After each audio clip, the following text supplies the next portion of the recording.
Alhamdulillah, asyhadu an la ilaha illallah wa asyhadu anna Muhammadar Rasulullah sallallahu wasallam alaihi wa ala alihi wa sahbihi wa man tabi'ahum bi ihsan, amma ba'd.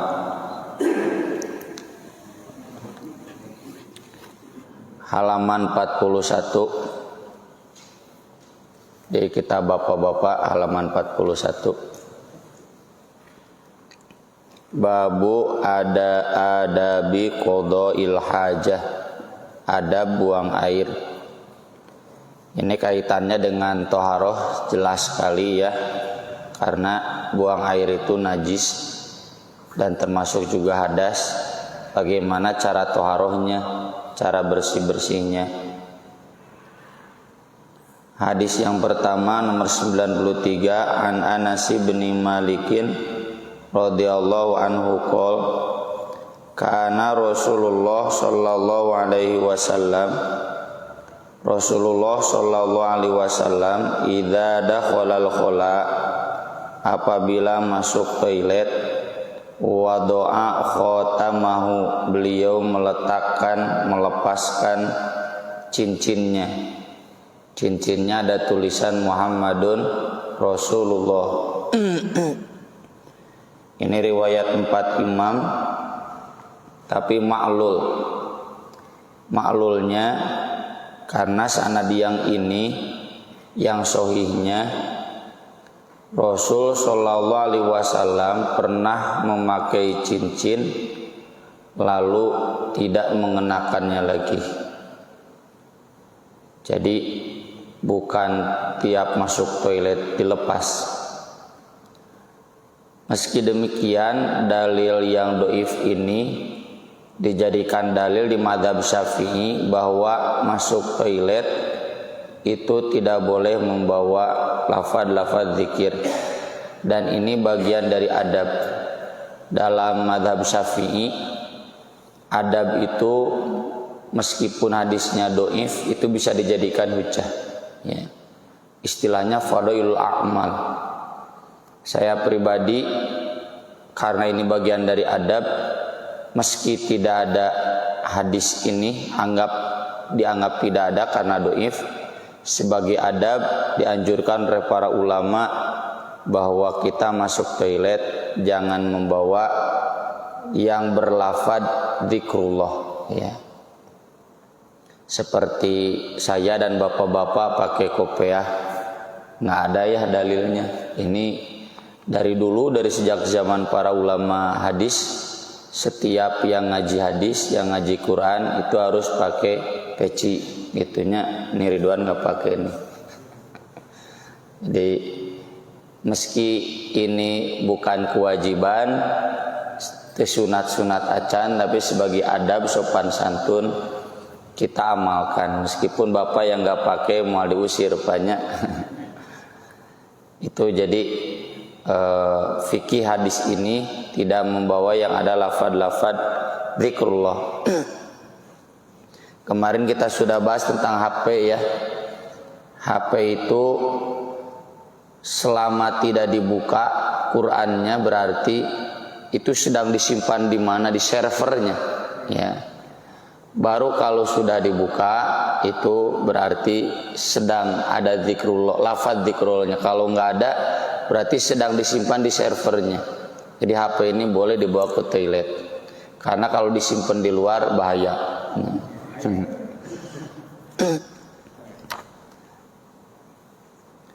Kemudian yang berikutnya, wa anhu, masih dari Anas bin Malik radhiyallahu anhu qala kana nabiyyu sallallahu alaihi wasallam idza dakhalal khala'a, Nabi sallallahu alaihi wasallam apabila masuk toilet beliau membaca Allahumma inni a'udzubika minal khubuthi wal khaba'ith.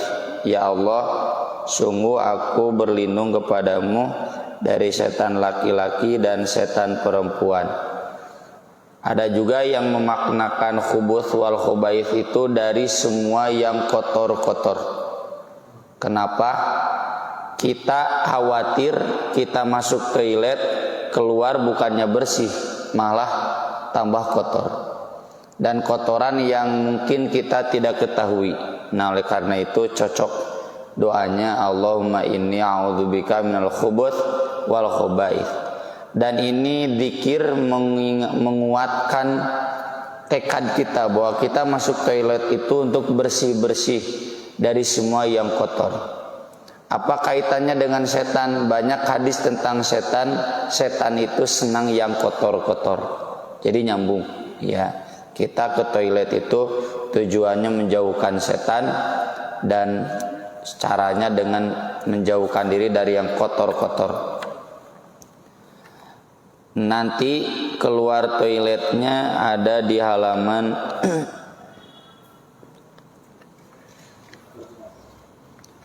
45 nomor 106. Sekalian aja ya. Wa anhu, ini bukan wa anhu ya, wa anha, dan dari Aisyah, annan nabiyya sallallahu alaihi wasallam kana idza kharaja minal ghaid, apabila beliau keluar dari toilet, qala, beliau membaca ghufranaka, aku mohon ampunanmu. Apa kaitan ini dengan toilet? Mohon ampunanmu seandainya ada kotoran yang belum bersih dan tidak diketahui. Mohon ampunanmu seandainya toharoh ini belum bisa membersihkan hati secara paripurna. Ya, ghufranaka. Ini riwayat 5 imam dan disahihkan Abu Hatim dan Al-Hakim. Imam An-Nawawi, ulama madhab Syafi'i, menjelaskan dalam kitabnya yang lain bahwa doa yang ada ketika masuk dan keluar toilet hanya ini, nggak ada yang lain. Ada yang lain tapi yang doif. Kalau ada yang sahih, lebih baik kita pilih yang sahih saja, ya. Pertanyaannya, apakah baca doanya di dalam toilet atau di luar toilet? Tidak ada keterangan, dan dalam riwayat lain disebutkan Nabi pernah di toilet beliau baca zikir malam bangun tidur. Masuk toilet dulu baru baca zikirnya, ada doanya panjang, ya. Di antaranya surat Ali Imran, inna fi khalqis samawati wal ard wa ikhtilafil, dan seterusnya. Imam Bukhari ngasih tarjamah dalam Sahih Bukhari-nya, babul qira'a fil hammam, boleh baca zikir di toilet. Jadi kalau masuk mungkin di luar, tapi kalau keluar di dalam, ya. Apakah ini tidak dilarang? Tidak, karena dicontohkan. Dan yang dibolehkan sebatas zikir-zikir seputar toilet, ya. Apakah ini tidak bertentangan dengan yang tadi, jangan bawa lafaz-lafaz zikrullah? Tidak. Itu berlaku dikecualikan bacaan-bacaan zikir seputar toilet, begitu. Kalau bapak ngajakeun ka toilet ngaji Quran, tah eta ulah, ya, ngaji Quran. Atau cenah ye lagi sembelit, daripada ngalamun mending ngaji Quran jangan, ya. Jadi ini yang diperbolehkan hanya zikir-zikir seputar toilet. Masuknya Allahumma inni a'udzubika minal khubuthi wal khaba'ith, keluarnya ghufranaka. Kembali lagi ke halaman 41, hadis nomor 95. Wa an Anasin radhiyallahu an, masih dari Anas. Anas ini kan Pak pembantu Nabi, ya. Ketika Nabi datang ke Madinah, usia Anas itu 10 tahun. Dan ibunya, kan Anas anak yatim, menitipkan Anas ke Nabi. Mangga cenah Nabi, senaba bantos di dieu we. Sampai usia Nabi wafat, usia Anas 20 tahun. Ya, jadi Nabi wafat kan Nabi 10 tahun di Madinah. Usia Anas baru 20 tahun. Nah, selama 10 tahun itu Anas menjadi pembantu Nabi Sallallahu Alaihi Wasallam. Oleh karena itu beliau tahu, ya, detail jeroan-jeroan aktivitas Nabi di toilet, tahu karena ada sehari-hari di rumah Nabi. Karena Rasulullah sallallahu alaihi wasallam yadkhulul khala. Rasulullah sallallahu alaihi wasallam masuk toilet. Fa ahmilu ana wa ghulamun nahwi, maka aku dan anak yang sebaya denganku mengambil idawatan min ma'in, satu ember air. Ya mungkin ini usia 15 tahunan ya. Ini mungkin sahabat Ibnu Umar ya, tapi nggak disebutkan ini siapa teman yang membawakan ember air, kan berat tanya jadi keduaan. Wa anazatan, dan tongkat bayonet. Anaza itu tongkat tapi yang ujungnya ada besi pisau. Bayonet kan bukan bambu runcing ya. Fayastanji bil ma, lalu beliau istinja dengan air. Muttafaqun al, istinja itu bersih-bersih ya, dari buang airnya dengan air. Ini istinbatnya berarti Nabi bersih-bersih dengan air. Perlu bapak-bapak ketahui di mazhab Maliki, bersih-bersih ya dari buang air dengan air itu makruh, nggak boleh. Kenapa?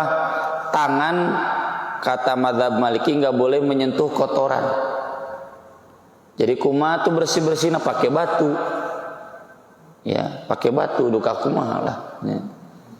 Fikihnya begitu. Nah di mazhab Syafi'i diketengahkan dalil-dalil ini, ada dalilnya bahwa Nabi bersuci dengan air. Kalau dengan air berarti dengan tangan. Ya nggak apa-apa, asal beresnya tentu bersuci dengan air, tangannya juga. Yang kedua, untuk apa bayonet itu dijelaskan dalam riwayat lain. Bayonet itu bukan untuk menggali, ngagali ku bayonet masih beres nanya minimal ku sendok tembok ya. Anaza itu digunakan untuk sutroh. Sutroh itu patokan batasan wilayah sholat. Sajadah gitu. Ujung sajadah, ujung sujud. Kenapa? Karena Nabi SAW kalau beres toilet teh sholat, wudu, udah wudu lalu sholat. Namanya sholat syukrul wudu. Ya, jadi ini jadi dalil bahwa Nabi SAW beliau itu kalau habis dari toilet wudu, udah wudu lalu sholat syukrul wudu. Dan kita tahu Bilal bin Abi Robah, beliau kan ditanya oleh Nabi, kenapa kamu ada di depanku di surga? Persis sama dengan di dunia. Bilal itu kalau Nabi berjalan, Bilal yang di depannya, bodyguard. Ya. Amal apa yang kamu rutinkan, yang orang lain abaikan tapi kamu rutinkan? Kata Bilal bin Robah, satu, ada dua. Setiap kali adzan beres, saya sholat 2 rakaat. Mau adzan subuh, adzan duhur, asar, maghrib, isya, beres adzan, sholat 2 rakaat. Yang kedua, setiap kali saya beres dari buang air, saya wudu, dan udah wudu sholat. Itu kunci surga buat Bilal bin Abi Robah ya. Dan tentu Nabi pasti yang lebih dahulu mengamalkan, ini dalilnya. Kemudian hadis berikutnya di halaman 42, Anil Mughirah bin Syu'bah radhiyallahu anhu qala liyan Nabi sallallahu alaihi wasallam, Nabi sallallahu alaihi wasallam berkata kepada Al-Mughirah bin Syu'bah. Al-Mughirah bin Syu'bah ini yang menemani Nabi ketika safar. Khudil idawah, bawakan ember. Tentu lain ember ungkulnya jeung caina. Fantolako, lalu beliau berangkat pergi hatta tawaro anni, sampai tidak terlihat olehku. Faqadha hajatahu, lalu Nabi buang air besar. Muttafaqun alaih. Fikihnya apa? Fikihnya buang air itu harus di tempat yang tersembunyi dari pandangan orang lain. Ya. Khususnya memang terkait auratnya. Kalaupun tidak auratnya tetap saja sunnahnya itu tersembunyi. Itu yang kemarin saya usulkan ya ke bapak-bapak pengurus DKM. Ini toilet kencing berdiri di kita sebaiknya pakai ruangan tertutup. Ya, di masjid saya juga ada toilet berdiri tapi pakai ruangan tertutup. Ya, kayak bilik telepon umum dulu lah, gitu. Ya, meski tidak jatuh dosa ya, selama tidak terlihat auratnya, tapi ini sunnahnya jadi tersembunyi dari pandangan orang lain. Saya pribadi kalau ke toilet umum, selama toilet yang tertutup pintunya masih bisa ditunggu, tunggu aja. Nah, kecuali kalau darurat ya, di toilet berdiri yang kurang tertutup ya. Kemudian ini juga jadi dalil ya bahwa Nabi bersih-bersih dari buang air dengan air, menguatkan. Soalnya di mazhab Maliki disebut makruh dengan air itu. Ya. Selanjutnya di halaman 97 nomor 97 wa Nabi Hurairah radhiyallahu anhu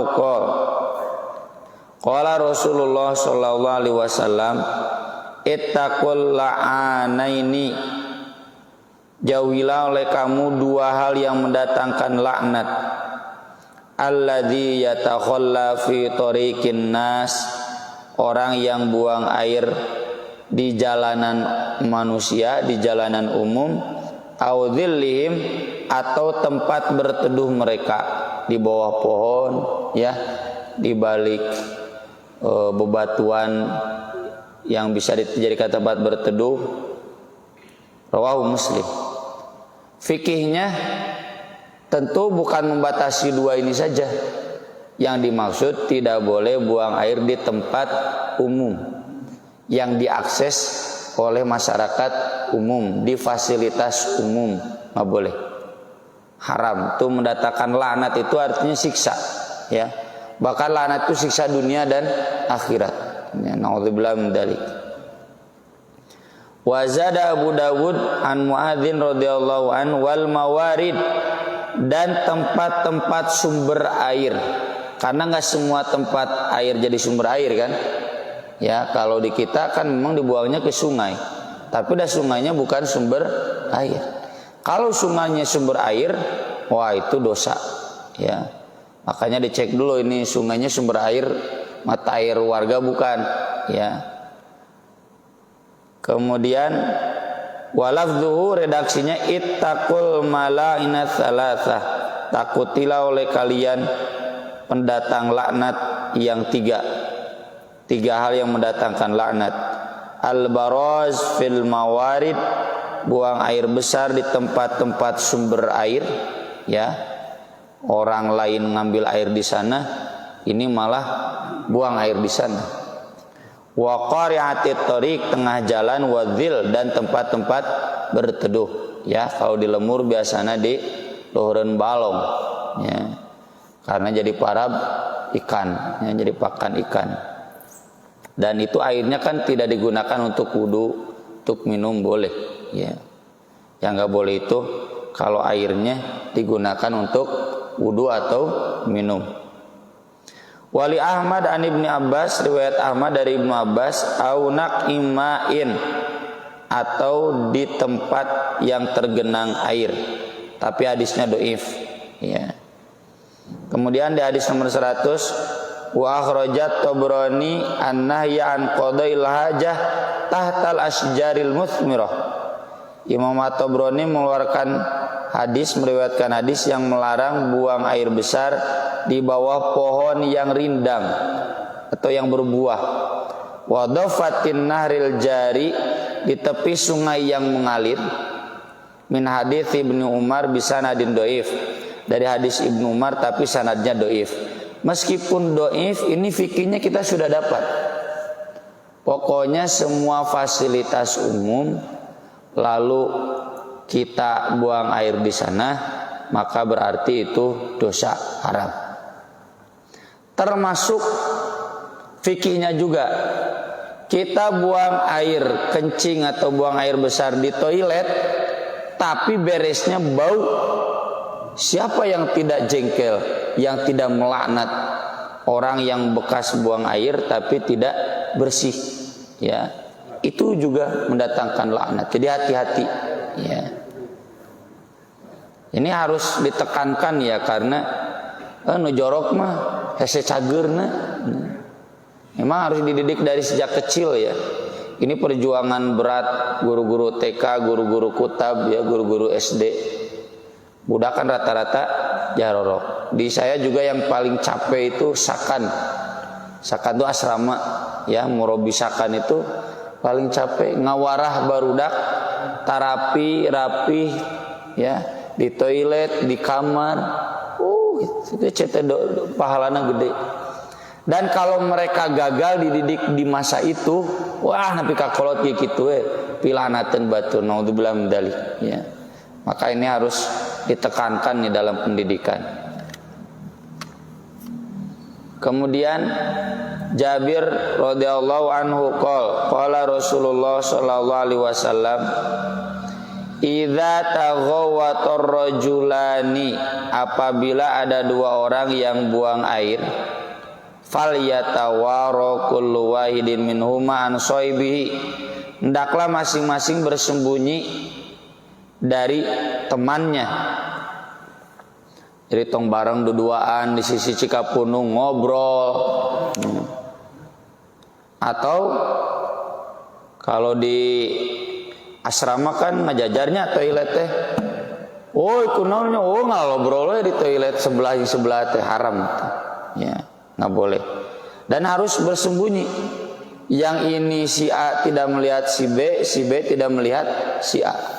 Nah, itu yang tadi saya usulkan ya. Di sini kalau kencing kan ini samping ini samping ini gitu. Da abdi ge asli para ruguh. Kalau kita sedang kencing di samping kita ada kencing juga. Najan orang teu ningali gitu. Ya. Jadi harus tersembunyi masing-masingnya.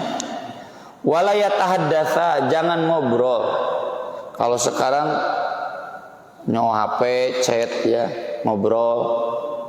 Ini memang anak kecil yang susah. Pak, di mana?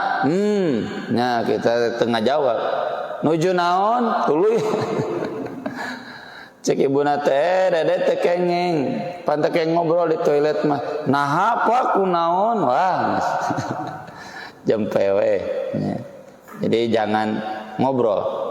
Fa inna Allah yamkutu ala dzalik, karena Allah murka ya, yamkutu tekaburu maktan, benci atas hal tersebut. Artinya ini haram ya. Jadi kita selama buang air jangan ngobrol, dan masing-masingnya harus tersembunyi dari yang lain.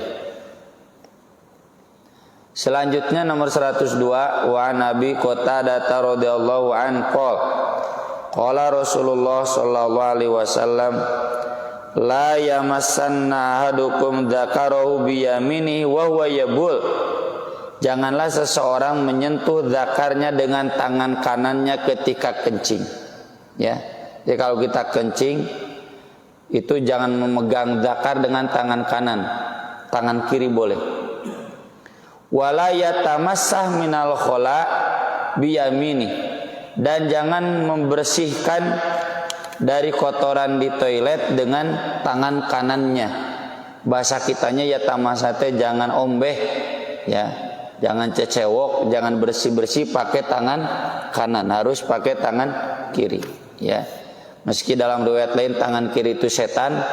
Nah, dalam hal ini mah harus, karena yang kotor-kotor itu lekatnya dengan setan ya.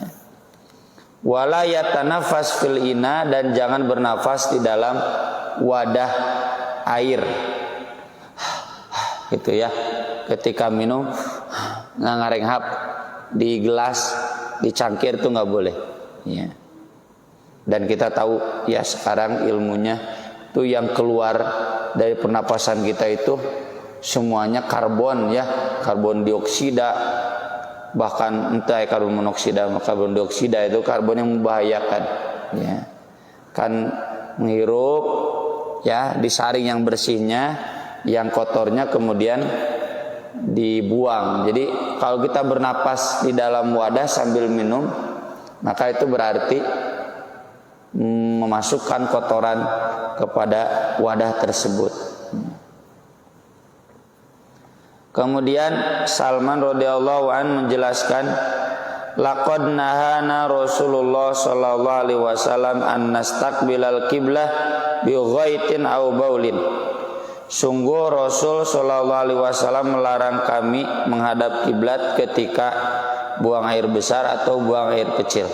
Ya, posisi toilet jangan menghadap kiblat, termasuk membelakanginya nanti ada di bawah. Jadi kalau kita nggak boleh barat timur, harus selatan utara ya posisinya. Au annastanjiya bil yamin, tidak boleh bersih-bersih dengan tangan kanan, ombeh. Au annastanjiya bi aqalla min thalathati ahjar, atau bersih-bersih kurang dari 3 batu. Jadi minimal 3 batu. Ini menunjukkan berarti memang yang dijelaskan mazhab Maliki tadi ada, yaitu boleh dengan batu. Cuma yang jadi kelirunya mazhab Maliki melarang dengan tangan langsung. Padahal dengan air dan tangan langsung itu tadi dalilnya jelas ada. Jadi boleh dengan air, boleh dengan batu ya. Batu nukumanya nu diraoskeun raos we mangga nya. Au annastanjiya bi rajin au azmin, atau istinja dengan kotoran hewan atau tulang. Nah, kotoran hewan itu kotoran unta apa di Arab itu juga batu ngan hampang saking ku garing. Itu enggak boleh. Tulang juga enggak boleh karena tidak akan membersihkan ya. Wali sab'ati, dan riwayat 7 imam an Abi Ayyub al-Ansori, dari Abu Ayyub al-Ansori radhiyallahu an, Nabi bersabda, wala tastaqbilul qiblah wala tastadbiruha, jangan menghadap kiblat, jangan membelakanginya. Menghadap kiblat, membelakanginya enggak boleh. Bi ghaitin au bailin, ketika buang air besar atau kencing. Walakin syarriqu au gharibu, tapi menghadap timurlah atau menghadap baratlah, karena pada zaman Nabi kiblatnya ada di sebelah selatan. Jadi nggak boleh menghadap selatan, nggak boleh menghadap utara, karena membelakangi selatan kiblat. Kata Nabi timur atau barat. Kalau kita di sini kiblatnya ada di barat, jadi nggak boleh menghadap barat, nggak boleh menghadap timur karena membelakangi kiblat. Yang boleh itu hadap selatan atau hadap utara ya. Berikutnya dari Aisyah radhiyallahu anha qalat, inna nabiyya sallallahu alaihi wasallam maqal man atal ghaita falyastatir, siapa yang hendak buang air besar hendaklah ia membuat sutroh. Sutroh itu penutup, tirai atau penutup. Ini yang tadi kita bahas ya. Jangan di tempat yang terbuka, harus tertutup ya. Nomor 106 sudah dilewat saja. Nomor 107, wa an ibni Mas'udin radhiyallahu anhu qol, atan nabiyyu sallallahu alaihi wasallam al-ghait, Nabi sallallahu alaihi wasallam datang ke tempat buang air besar. Fa amaroni an atiyau bi thalathati ahjar, karena enggak ada air Nabi memerintahkanku mencari 3 batu. Fa wajadtu ahjara ini, aku hanya temukan 2 batu ya. Walam ajid tsalitsan, aku tidak menemukan yang ketiganya. Pastinya banyak batunya kan yang cocok, yang sekiranya tidak menyakitkan. Cuma ketemu 2 batu. Fataitu bi rauthatin, Lalu aku bawa rauthah. Rauthah itu kotoran unta, tahi unta yang sudah garing, yang sudah kering. Acan da ieu ge siga batu cenah gitu. Fa akhadauma wa al-rauthah. Nabi mengambil yang dua, yang kotoran unta yang kering itu Nabi lemparkan. Wa qala, Nabi berkata, hadza rijsun au riksun. Ini mah kotor atuh, kan kita teh mau bersih-bersih kok bawa yang kotor. Ya. Dalam riwayat Ad-Daruqutni ada tambahan itini bi ghairiha, tayangan hiji deui cenah gitu. Kan minimal harus 3 batu. Ya. Kalau sekarang di toilet-toilet tertentu ya itu pakainya tisu. Ya, itu kias saja. Pokoknya sesuatu yang bisa membersihkan, ya, tisu atau yang lainnya. Saya ketika toilet di Bandara Singapura, bong Bandara Kapir, ya, meni eucaya na sadek omeh, ya, nya kapaksa we, ya, pakai itu, tapi nya mak diakalan we ambil air dari toilet itunya ya, wastafelnya gitu. Penting kita bisa pakai air. Jadi kalaupun seandainya begitu boleh, asal bersih. Ya. Kemudian hadis berikutnya dari Abu Hurairah radhiyallahu anhu qol inna Rasulullah sallallahu alaihi wasallam naha an yastanjiya bi'admin aw rauthin. Rasul sallallahu alaihi wasallam melarang bersih-bersih kotoran dengan tulang atau kotoran unta, kotoran binatang. Wa qala, kata Nabi, innahuma la yutahhirani, keduanya tidak menyucikan, tidak membersihkan. Kita kan mau bersih-bersih kok masa pakai yang kotor. Kemudian nomor 109, wa Nabi Hurairah radhiyallahu an qala Rasulullah sallallahu alaihi wasallam istanzihu minal bauli, bersucilah dari kencing, fa inna ammata adzabil qabri minhu, karena kebanyakan siksa kubur itu berasal darinya. Walil Hakim, dalam riwayat Al Hakim, aktsaru adzabil qabri minal baul, kebanyakan siksa kubur itu akibat kencing.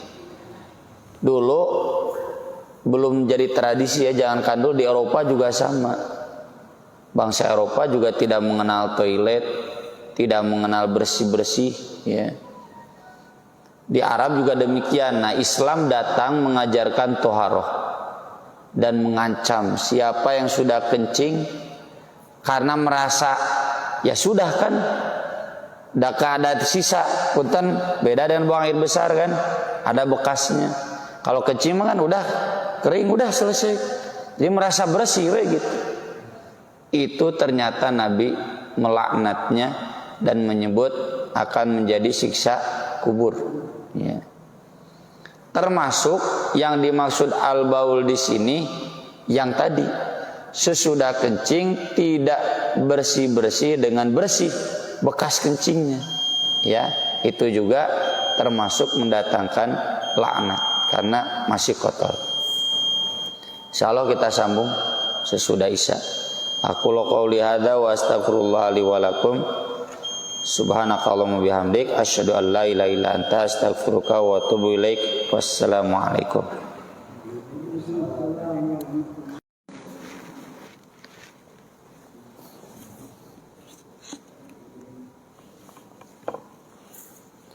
Innal hamdalillah asyhadu an la ilaha illallah wa asyhadu anna muhammadar rasulullah. Allahumma shalli wa sallim wa barik ala Muhammad wa ala alihi wa sahbihi wa man tabi'ahum bi ihsan, amma ba'd. Kita melanjutkan halaman 46 hadis nomor 111. Wa an Suraqah bin Malikin radhiyallahu an qala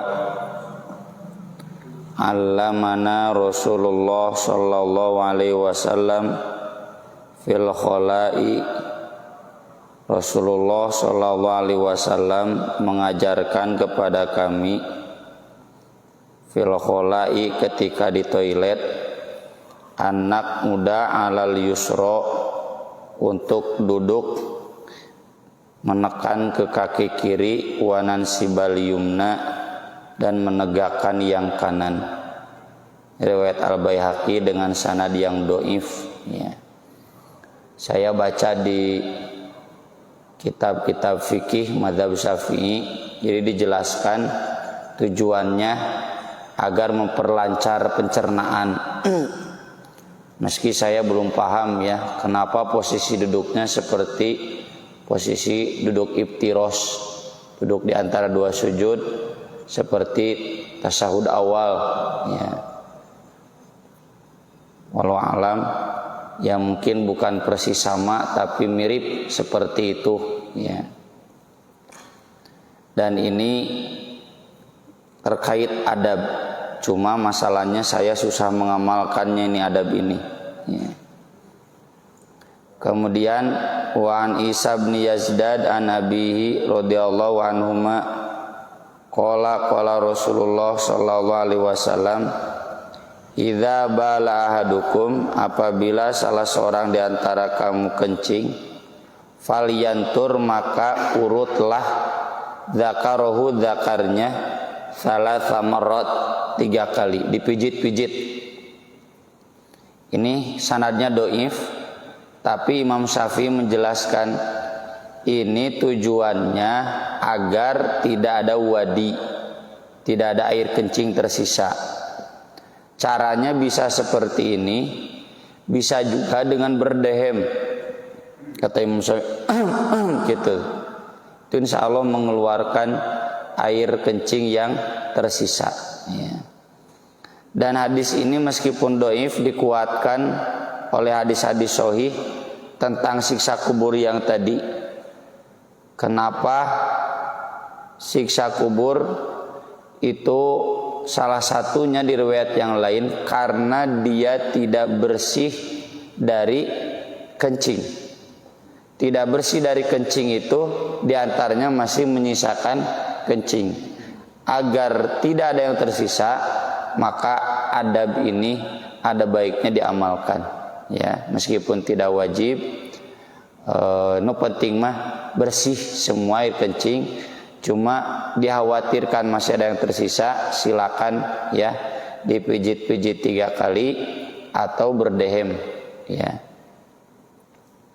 Kemudian hadis yang terakhir ini dari Ibnu Abbas radhiyallahu anhuma, anna Nabiyya sallallahu alaihi wasallam sa'ala ahla Quba. Nabi sallallahu alaihi wasallam bertanya kepada penduduk Quba. Faqala innallaha yuthni alaikum, Allah telah memuji kalian dalam Al-Quran. Ini ada di surat At-Taubah, Pak, ketika Allah menjelaskan tidak boleh sholat di masjid diror, masjid yang sengaja dibuat oleh orang munafik untuk merencanakan strategi menyerang kaum muslimin, bukan untuk sholat. Nah, karena khawatir ada kecurigaan dari Nabi dan kaum muslimin, maka mereka datang kepada Nabi, mengundang Nabi untuk meresmikan masjid itu. Nabi sudah ada curiga-curiga kan, Nabi banyak mata-matanya.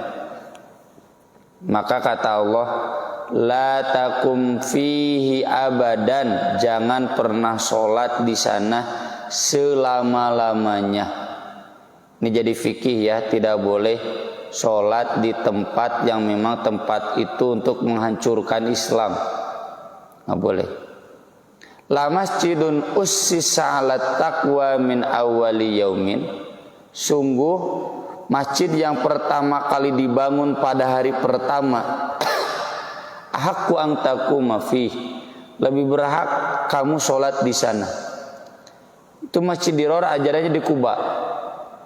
Kata Allah, jangan sholat di sana. Ini nih masjid yang pertama kali dibangun, yaitu masjid Kuba. Mungkin bapak-bapak yang sudah ibadah haji umroh ya pernah ziarah ke Masjid Quba. Nah itu masjid yang pertama kali dibangun. Karena ketika Nabi hijrah dari Makkah ke Madinah, ada Jumatan, Nabi belum sampai Madinah, masih sampai di Quba. Maka Nabi membangun masjid di sana, sholat Jumatan di sana. Itu Masjid Awwali Yaumin.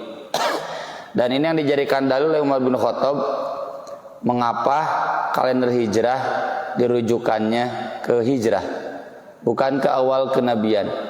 Karena ada kata-kata min awwali yaumin, dari awal hari, hari pertama. Di hari pertama itu dihitungnya dari hijrah. Ini aja, meski bukan dalil yang spesifik, tapi isyarat. Ya. Fihi rijalu yuhibbuna ayyatatahharu.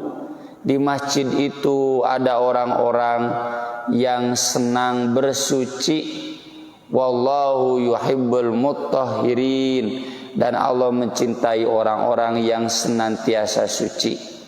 Nah, Nabi bertanya, Nabi memberitahukan, Allah sudah memuji kalian hai penduduk Quba dalam Al-Quran. Apa gerangan keistimewaan Anda sampai Anda disebut orang-orang yang gemar bersuci? Ini riwayat yang dhaif. Mereka menjawab, inna nutbi'ul hijaratal ma'a.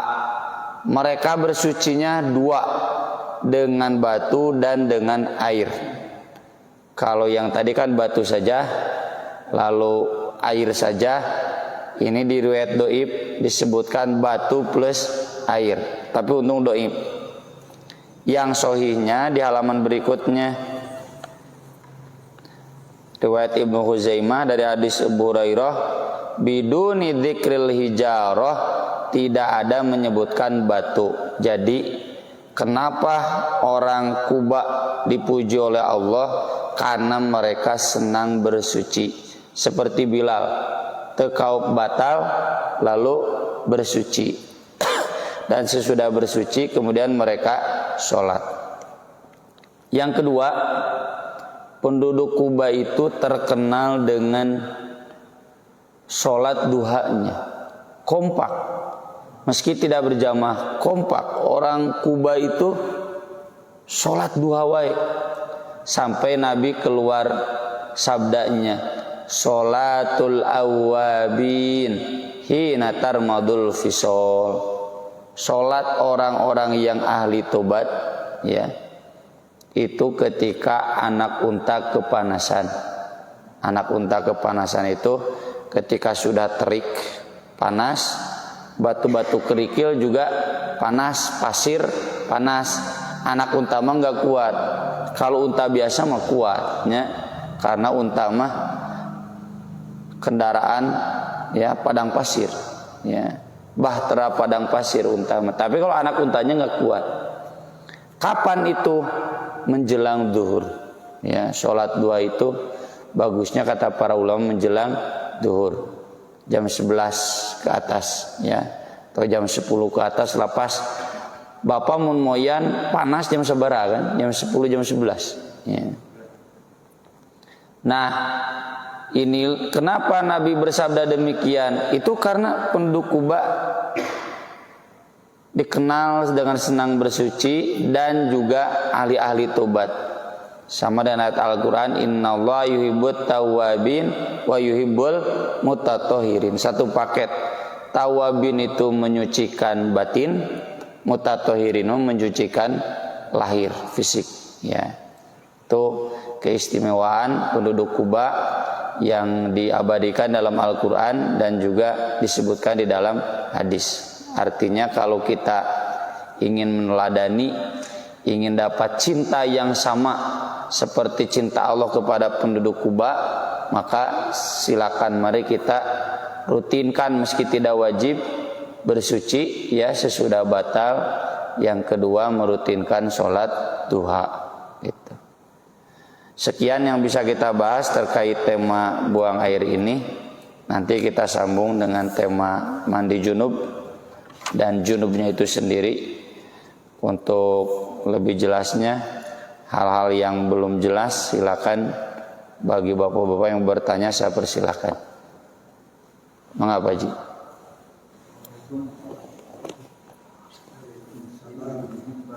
Ketika saya pindah ke rumah ini, nah posisi kiblat menghadap ke barat.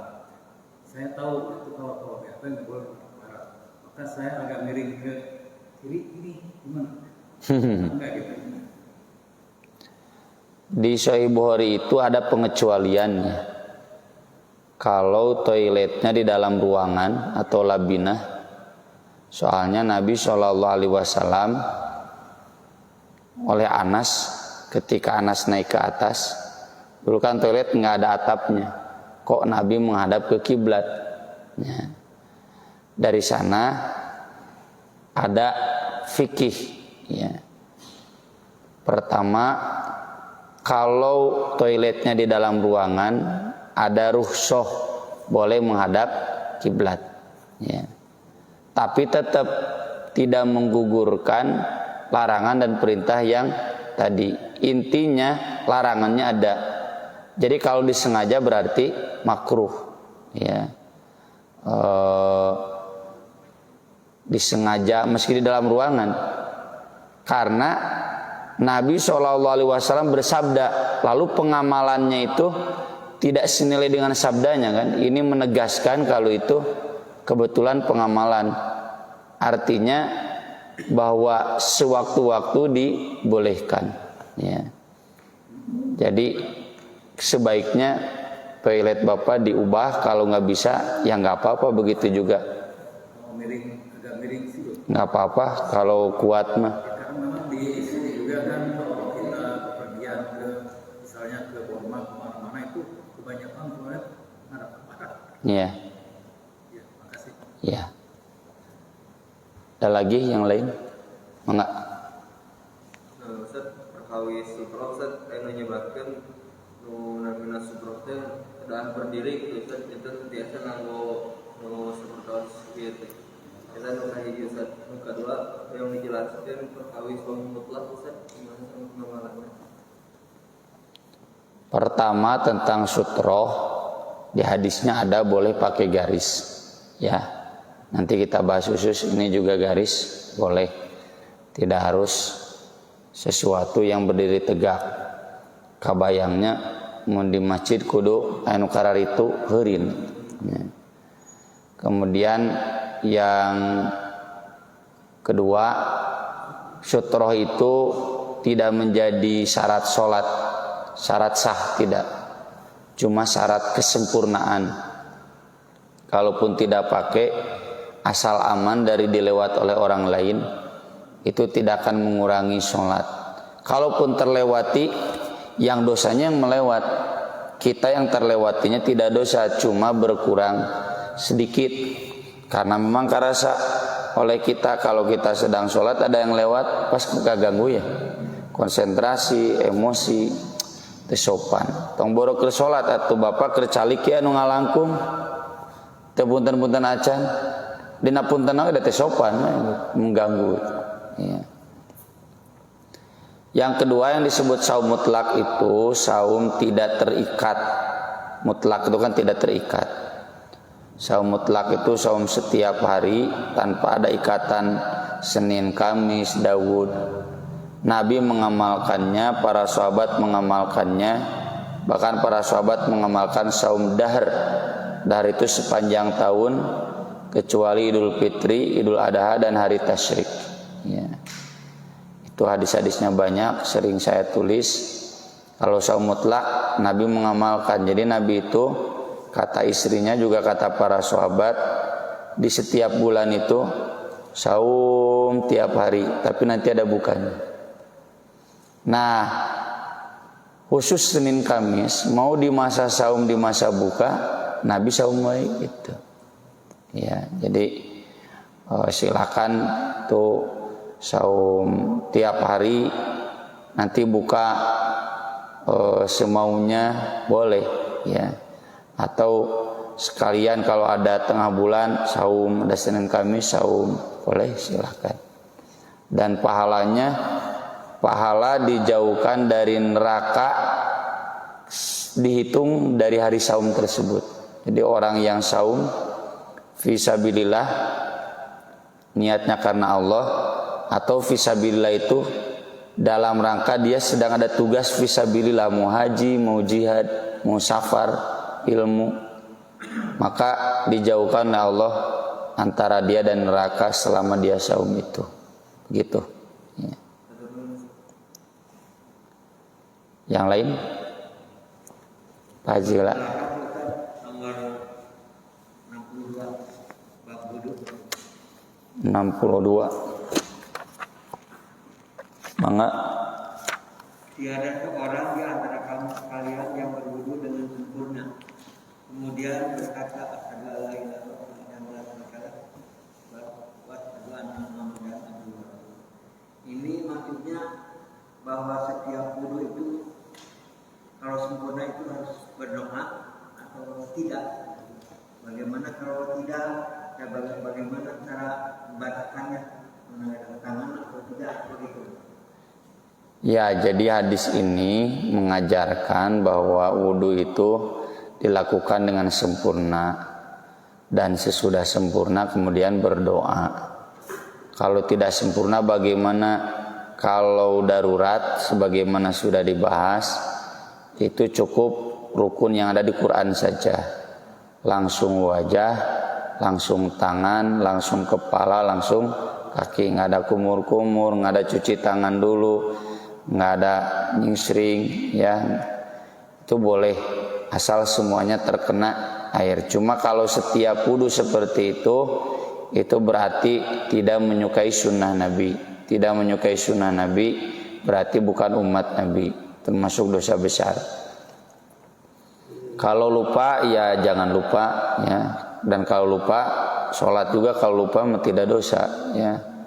Jadi diusahakan sempurna kemudian membaca. Apakah sambil mengangkat tangan atau tidak? Di riwayat-riwayatnya tidak disebutkan mengangkat tangan. Pernah Nabi cenah beres wudu mengangkat tangan berdoa, itu mah bukan doa sesudah wudu, tapi ada yang minta doa ke Nabi.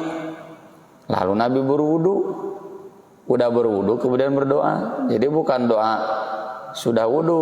Nabi mau mendoakan ini tapi wudu dulu, gitu, ya. Dan Nabi berdoa sambil mengangkat tangan. Tapi dah kembali ke dalil umum, berdoa itu boleh mengangkat tangan, boleh tidak. Cuma karena di riwayat hadisnya tidak disebutkan tidak, maka lebih baik berdoa sesudah wudu itu tidak mengangkat tangan. Begitu Pak Haji. Mengapa Pak Haji?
Baik, yang pertama kencing di toilet yang sudah bau.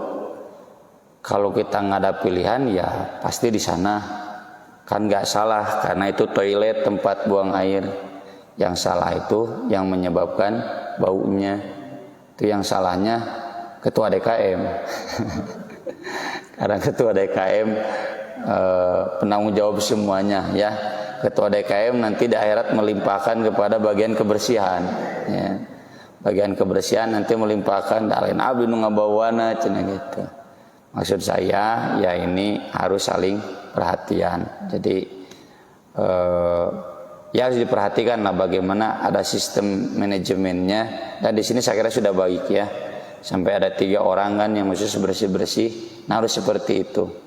Kita jangan kalah kayak di rest area ya, tukang kebersihan teh didinya we teh ka mana-mana gitu. Bersihkan lagi gitu. Itu manajemen yang baik. Jadi kitanya tentu tidak berdosa Pak, karena kita tidak melakukan dosa, dan bau itu bukan karena kita tapi karena yang sebelumnya.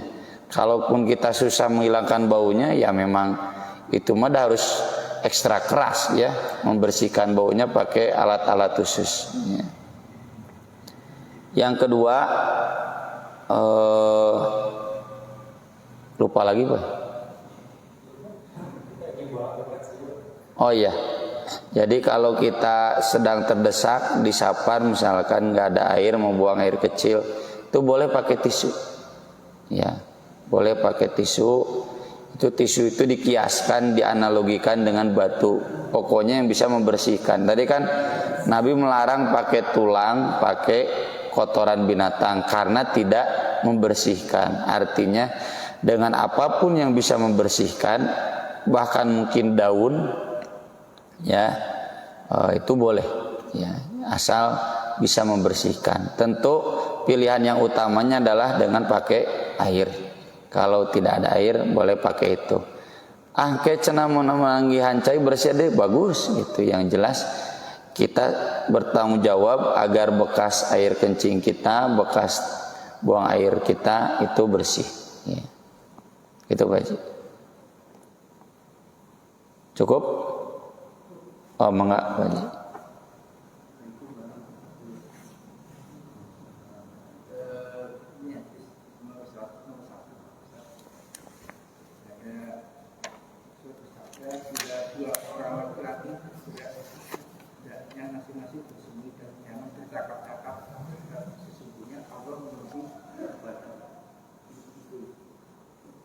Kalau misalnya kita di rumah sedang di toilet, kemudian banyak anak atau ada kita tidak jalan panjang telepon penting gitu. Kira-kira bisa kalau kita bisa dalam toilet itu, karena tadi sebelum itu kita sedang asik mengirim tausiah, akhirnya kita menggunakan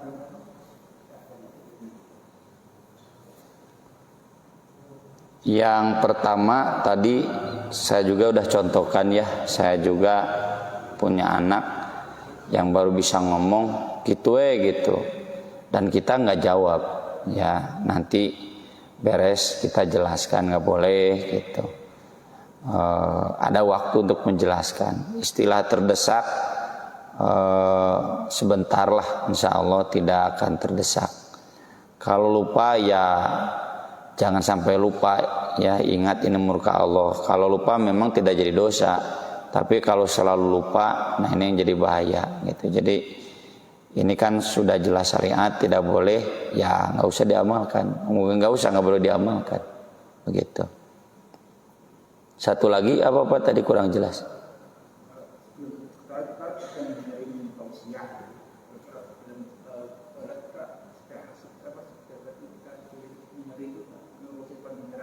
Oh ya, kalau kita sedang ikut tausiah lalu ke toilet dulu, ya itu harus begitu. Kalau nggak begitu bahaya. Kalau memang harus ke toilet dulu, Ustadz juga ya. Kalau memang harus ke toilet dulu kan. Jangankan sedang tausiah, sedang sholat saja ya. Nanti ada hadisnya. Itu tidak boleh menahan kencing atau menahan buang air besar, nggak boleh. Harus dibatalkan sholatnya. Kencing dulu lalu buang air besar dulu, apalagi sedang tausiah ya. Baik, cukup saya kira.